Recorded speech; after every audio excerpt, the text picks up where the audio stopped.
Today we're going to go through and look at my rather extensive collection of hybrids, driving irons, and a couple of long irons in there. This section of the bag has always been a real challenge for me to get sorted out. Let's get into it.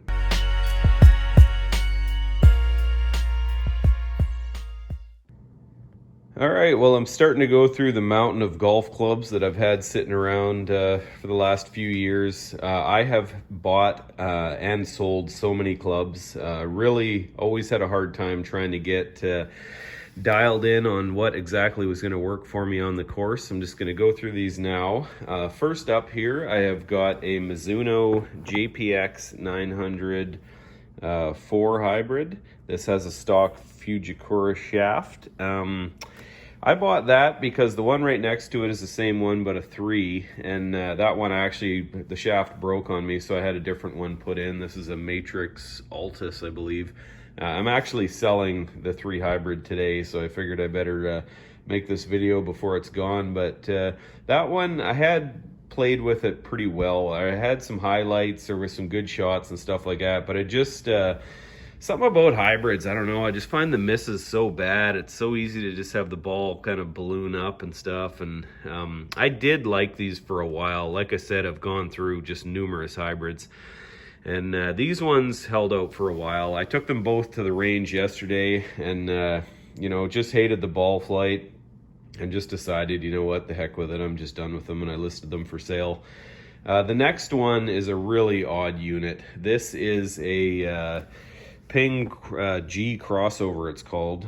I think it's actually been a while since I saw that. This says 3 on it, but I think I'm screwing this up. I want to say it's around 19 degrees or something, so it's really more of a 2.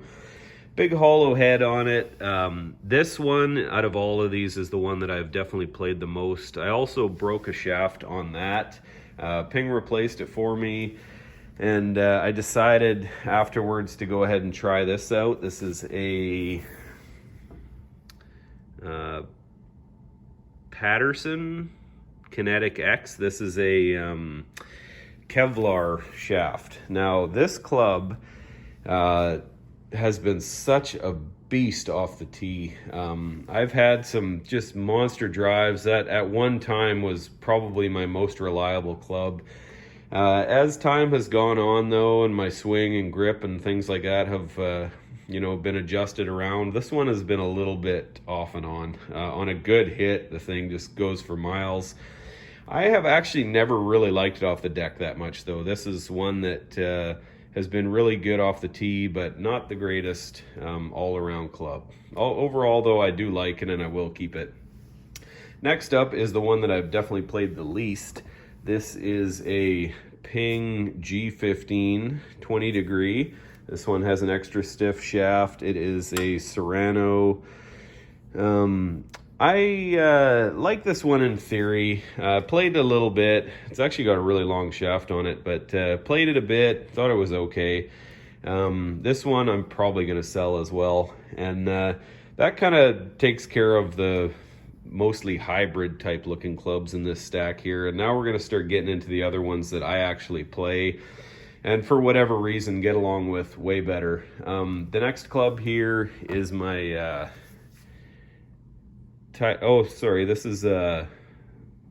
this isn't one that I've actually played in a while. This is my Mizuno Fly High. This is a 4, and I had it bent a little bit strong. I want to say that might be I think it's at 22 or 21 degrees, something like that. I like this club. It's got the Modus Tour 105 S Flex, but these are actually really stiff shafts. I like these big, goofy, soft grips. This is an oversized Win. These ones are actually a little bit slippery when they get wet, so I don't use them as much. Typically, I'm more with the oversized dry tack. As you can see, this one is absolutely destroyed.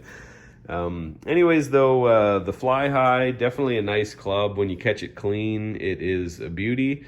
I've played that one a fair bit. I might be starting to play that a bit more, and I'll probably talk about that in another video. Next up is this is my Titleist AP2 718 3-iron. This, oddly enough, would definitely be my best and most reliable club at the moment. Definitely more of an off the tee club. I would have to have a pretty good lie in the fairway to be trying to hit that, you know, unless I'm way out and just hoping to advance it as far as I can. But this club goes 4 miles. These shafts are not super aggressive. They're the AMT Dynamic Gold, so they kind of get a little softer with the longer irons. I find these, the combination of those shafts and the 718 AP2s, the long irons are so playable and so easy to hit. You know, I mean, it's just a tiny little club, but this thing has just been an absolute bomber off the tee. It's actually shocking how close that gets to people's drivers a lot of times.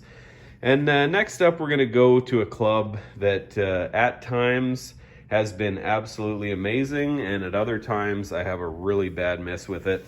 This is a TaylorMade P790 2-iron. These things, it's got a shaft in it that I'm kind of not a huge fan of. It's the Hazardous Smoke 6.5. 6.5 is supposed to be, you know, like the extra stiff, whatever. I find this shaft to be like a noodle. I think it's just super soft and it's sliding away.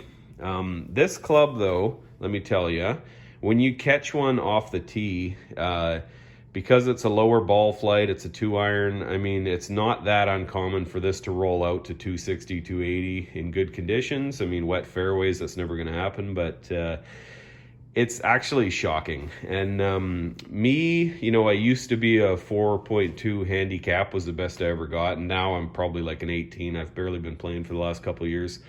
But you wouldn't think that those two clubs on the end would be well suited to like a higher handicap that I am now. But oddly enough, I mean, of all of these, absolutely, bar none, these three, and especially these two, would be the best clubs of the bunch. So anyways, it is what it is. You just kind of got to get out there and play clubs and find out what works for you and what works for your swing. You know, I guess the one caveat would be it's a lot easier to hit these off the deck, but honestly, they don't really go that far, you know, and that's probably the high handicap in me talking. Maybe I'm just swinging at them too hard, but, you know, off the tee, which I'm generally pretty cautious off the tee, so these would be common clubs for me. Yeah, like I say, the 3-iron and the 2-iron definitely seem to be the best. So anyways, hopefully we're going to get out and play some golf here and do some course vlogs and stuff like that. Right now I'm pretty busy and I'm just starting to go through my mountain of golf clubs, sorting things out, selling some stuff, and maybe looking to retool a bit for the coming golf season next year. So anyways, just want to say thanks for coming along. Please like and subscribe, and we will see you on the next one.